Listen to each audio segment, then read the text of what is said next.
Hindi po yung asawa mo ang kaaway mo. Hindi po yung biyanan natin ang kaaway natin. Tandaan po natin, ang kaaway natin na mga Kristiyano, ito yung mga espiritong naglipa na sa sanlibutan ito, na lagi na ang dyablo po, na lagi na lang nag-aabang ng kanyang masisila. Amen?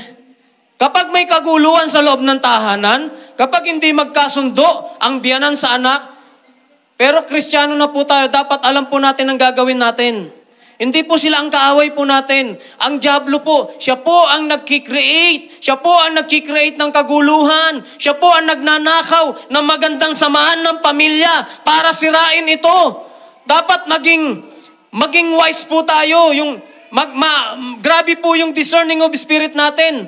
Makita po natin na ito po ay pakananan ng kaaway. Amen? Tandaan po natin, kayang-kaya natin pagtagumpayan ang lahat ng bagay na yan. Dahil sa kapangyarihan ng pag-ibig ng Diyos na nasa ating puso. Palakpakan po natin ng Lord.